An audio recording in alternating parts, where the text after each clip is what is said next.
Hello everyone, today we're going to do a proof for the multivariable chain rule using the formal definition of a derivative and the mean value theorem. Well, we're going to start by saying that f is a function of x and y, and x and y are both functions of t. What the multivariable chain rule says is that df dt is the partial of f in respect to x times the partial of f of x in respect to t, plus the partial of f in respect to y times the partial of y in respect to t. And now what we're going to do is just simply replace this term by this term and this term by this term. Why? Because the partial of f in respect to t is actually equal to just dx dt, simply because x is only a function of t, so they will be equivalent. And now we're going to start with our formal definition of a derivative and see if after some manipulations it will look exactly like this. So df dt is equal to the limit as h goes to 0 of the following.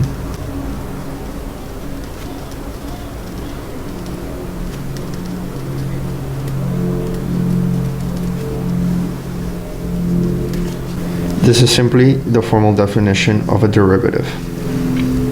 And now we're going to do some manipulations to it. We're going to write the limit as h goes to 0 of the following.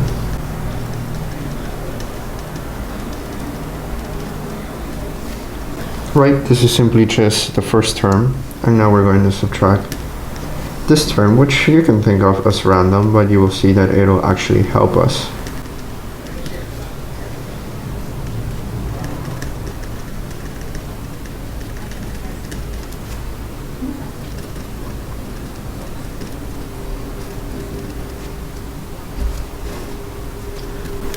Okay, so hopefully you will agree with me that this term and this whole equation and this equation are equivalent. I have simply subtracted and added the same term. Okay, so now we're going to analyze each of these terms over here. We're going to call this first one star 1, and we're going to call this second one star 2, simply because I would prefer to analyze this one first. Okay, so before we get into this, we're going to look at what the mean value theorem says. Just a quick review so you will understand what I mean. And we're only going to do a graph in 2D, just for illustration purposes. So we have a random function, and we have a point here and a point here. This point we're going to call t, and this point we're going to call t plus h. Well, f of t would be here, and f of t plus h would be here. We're going to state the mean value theorem, which is f of t plus h minus f of t over t plus h minus t. And this is simply this. And well, the mean value theorem says that this will be equivalent to f prime of cy. And hopefully you will agree with me. There is some cy that if you took its derivative, it will be equivalent to this, as long as the function is continuous. And of course, all of the functions we are dealing with for our proof are continuous, because they are differentiable. Let's go back to our equation star 1. And let's write this in terms of what the mean value theorem says this should be. Well, we're simply going to state that star 1, according to the mean value theorem, is the partial of f in respect to t. And we're not going to plug in these variables right now. I'm just going to state what the mean value theorem says for star 1. This is of course equal to df dy times dy dt, and this is of course equal to the partial of f in respect to y times simply dy dt. Why? Because y is only a function of t.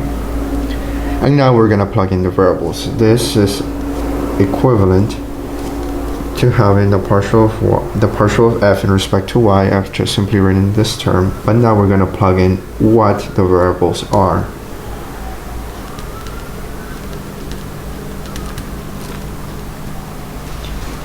And of course, according to our diagram, we're just gonna call that value cy. And well, this is simply y prime of cy. Okay, so star 1 is this. And now we're gonna deal with star 2.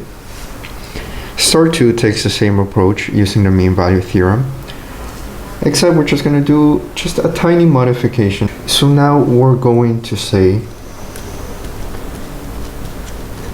what the mean value theorem states. This, and of course, star 1 and star 2 are not equivalent. I'm just not mentioning what the variables of f are. Both of these have different variables. I'm going to plug it in once again when I write what star 2 is with the variables. I'm just writing this so it could be shorter.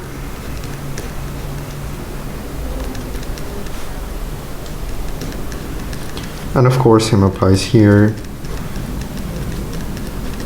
because x is simply a function of t. There's no need for the partial derivative. And now we're going to plug in the variables, and we're using different notation, as you can see, the partial of f in respect to y in respect to x. And now we're going to plug in what the variables are, and you will see the slight difference between star 1 and star 2. Well, star 2 becomes the partial of f in respect to x of cx. Of course, it's a different variable. We're just putting subscript x to indicate that they're different. And now we would usually put y of t, but it's not y of t, it's y of t plus h. So we're going to plug in y of t plus h times x prime of c of x. So the only difference between star 1 and star 2 is this part. And of course, what the values of c are. Okay, so now that we have these two things, we're going to rewrite what this is. And of course, we did not evaluate the limit as h goes to 0 yet. We're going to do that really soon. The limit as h goes to 0 of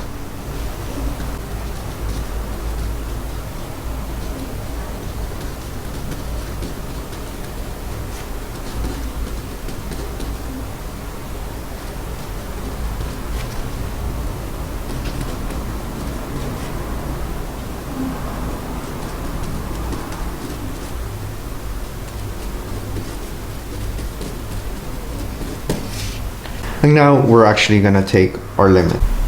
What would happen if h got extremely close to 0? Remember that cx and cy are between t and t plus h. But if h became almost 0, then essentially cx is equal to t. And if h became very small, t plus h becomes t if you evaluate the limit.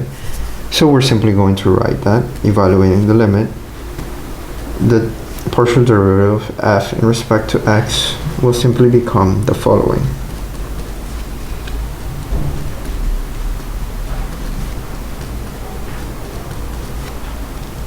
Right, so we're just plugging in what c of x becomes once we evaluate the limit.